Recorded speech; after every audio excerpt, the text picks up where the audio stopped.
അഗ്രഹാരത്തിന്റെ തെരുവിലൂടെ കാഴ്ചകളെല്ലാം കണ്ട് വരുന്ന സമയത്താണ് സ്വാമിയെ കണ്ടത്.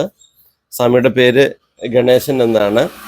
അപ്പോൾ സ്വാമി അഗ്രഹാരത്തെ കുറിച്ചുള്ള സ്വാമിക്ക് അറിയാവുന്ന കാര്യങ്ങൾ നമ്മളോട് ഷെയർ ചെയ്യും. അഗ്രഹാരം എന്ന് പറയുന്നത്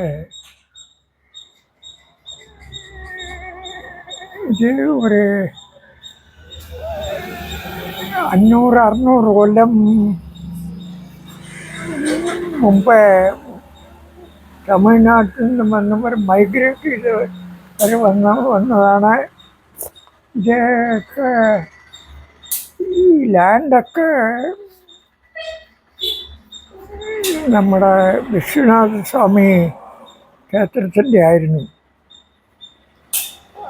അതൊക്കെ ഓരോരാളെ അവിടുന്ന് തമിഴ്നാട്ടിൽ നിന്ന് വന്നവരെ ഓരോരാളെ ഇവിടെ ആദ്യം വന്നവരെയൊക്കെ ഇവിടെ ഗ്രാമത്തിൽ സ്ഥലം കൊടുത്ത്, ഗ്രാമമൊന്നും ഉണ്ടായിരുന്നില്ല അന്ന്, ഒരു സ്ഥലം കൊടുത്ത് അങ്ങനെ എസ്റ്റാബ്ലിഷ് ചെയ്തതാണ് ഇത്.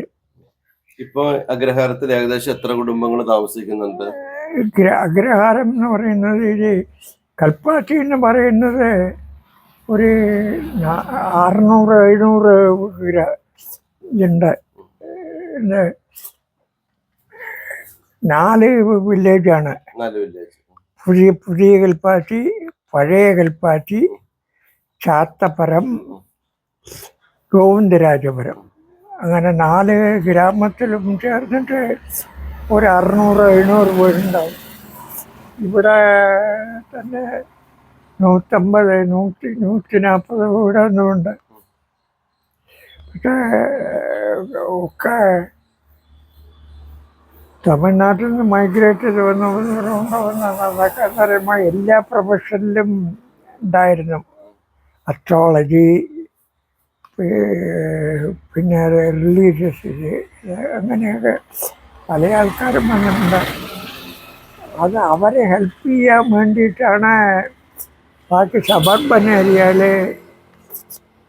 തോണിപ്പാളയം, കൊശപ്പാളയം എന്നൊക്കെ ബാക്കിയവരൊക്കെ ഇവരെ ഹെൽപ്പ് ചെയ്യാൻ വേണ്ടി ബാക്കിയുള്ളവരൊക്കെ ഓരോരാൾ പണിക്കാർ, ആശാരി, കെട്ടുകാരൻ, അങ്ങനെയുള്ളവരൊക്കെ അത് പിന്നെ വന്നതാണ്. പിന്നെ ഇത് ഈ 4 ഗ്രാമത്തിലേക്കും അവരവരുടെ അമ്പലങ്ങളുണ്ട്, റിലീജിയസ് പ്ലേസ് ഉണ്ട്. പക്ഷേ ഇമ്പോർട്ടൻ്റ് ആയിട്ടുള്ളത് ഈ കുണ്ടമ്പലത്തിൽ എന്നും പറയുന്ന അതവിടെ വിഷ്ണു സ്വാമി ടെമ്പിളാണ്. അത് ഒരു 600 കൊല്ലം മുമ്പേ എസ്റ്റാബ്ലിഷ് ചെയ്തതെന്നാണ് പറയുന്നത്.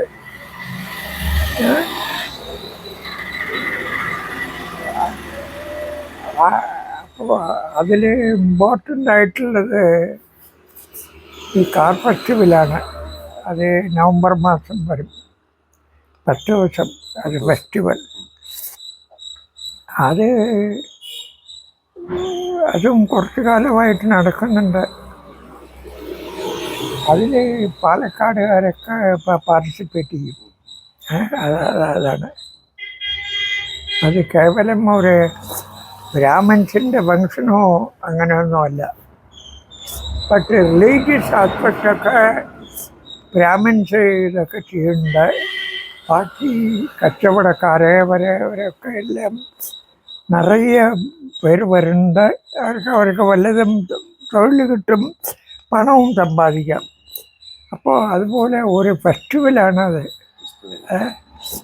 10 ദിവസമുണ്ട് ഉത്സവം. അത് പിന്നെ ഒരു കച്ചവടക്കാർ ഒരു മാസം ഉണ്ടാവും. അതിൽ ഭയങ്കര എല്ലാവർക്കും കച്ചവടമാവും, എല്ലാവർക്കും പണം. ഈ അഗ്രഹാരത്തില് ജീവിക്കുന്നവരുടെ വിവാഹവും കാര്യങ്ങളൊക്കെ എങ്ങനെയാ? അതിലെന്തെങ്കിലും ഇപ്പോ മരുമക്കത്തായ സമ്പ്രദായം, അതല്ലെങ്കിൽ പിന്നെ തമിഴ്നാട്ടിൽ നിന്നൊക്കെ വരുന്ന സമയത്ത് അമ്മാവന്റെ മകളെ വിവാഹം കഴിക്കുക, അങ്ങനത്തെ അങ്ങനെ ഒരു നിർബന്ധമില്ല. ഉണ്ടെങ്കിൽ കഴിക്കുക, അത്രേ ഉള്ളൂ അല്ലേ? അത് ജനറലായിട്ട് ബ്രാഹ്മിൻസ് എന്ന് പറയുമ്പോൾ അവർ ഈ ഹൊറോസ്കോപ്പ് മാച്ചിങ് അത് നിർബന്ധമായിട്ട് വേണം. വളരെ റെയറായിട്ട് 1% 1/2% ലവ് മാരേജ് അങ്ങനെ ഇതൊക്കെ ഉണ്ടാവില്ല, മ്യൂച്വൽ കൺസെൻറ്റിൽ അതൊക്കെ ഉണ്ട്. ബാക്കിയൊക്കെ ഒരു ഹൊറോസ്കോപ്പ് മാച്ചിങ് വേണം, അത് വേണം, നിർബന്ധമായിട്ടും വേണം. അപ്പം അങ്ങനത്തെയാണ് സമൂഹത്തിലെ ഏറ്റവും വലിയ ദുരാചാരങ്ങളിൽ ഒന്നായ ഈ സ്ത്രീധനം കൊടുക്കുക, അത് അത്തരം കാര്യങ്ങളൊക്കെ ഇവിടെ സ്ത്രീധനം ഇപ്പോൾ പോപ്പുലേറ്റ് കുറച്ച് കുറഞ്ഞിട്ടുണ്ട്. അതെ, ഈ ബ്രാഹ്മിൺസിന്റെ ഇടയിൽ അഗ്രഹാരത്തിലും ഇത്തരം സംവിധാനങ്ങളോ ഉണ്ടോ, ഇപ്പോൾ ഫോളോ ചെയ്യുന്നുണ്ടോ? അല്ല, വളരെ റേറാണ്. റേറാണ്. അതെ അതെ. പിന്നെ കൊടുത്താലും അറിയില്ല. അറിയില്ല. പബ്ലിക്കായിട്ട് അങ്ങനെ വാങ്ങിക്കണം ഇല്ല, ഒന്നുമില്ല. അല്ല, അതൊക്കെ അത് ഉണ്ടായിരുന്നു, അത് ഇപ്പൊ അതൊക്കെ പോയിട്ടുണ്ട്. അതെ. പിന്നെ ഒരു വീടെന്ന് പറയുമ്പോ ശരിക്കും പുരുഷനുള്ള അതേ ഒരു ഫ്രീഡം സ്ത്രീക്കും ഉണ്ടോ? പുരുഷനുള്ള അതേ ഒരു ഫ്രീഡം സ്ത്രീ? അതെ അതെ അതെ അതെ അതെ അതെ. പക്ഷേ ഇപ്പോഴാണ് ഒരു 10, 40, 30 കൊല്ലം 40 കൊല്ലമായിട്ട് മാത്രമാണ് സ്ത്രീകൾ ജോലിക്ക് പോകുന്നത്. അതിന് മുമ്പ് ഒന്നും പോകില്ല. ഇപ്പോഴും പുത്തൻ തലമുറയ്ക്ക് പ്യുവർ വെജിറ്റേറിയൻ, അതായത് 100% വെജിറ്റേറിയനാണ്. പിന്നെ നോൺ വെജിറ്റേറിയനൊക്കെ കഴിക്കണമെന്നുണ്ടെങ്കിൽ അവർ ടൗണിൽ പോയി അവർ ഹോട്ടലിൽ പോയി വല്ലതും കഴിക്കും എന്നല്ലാതെ ഇതിൽ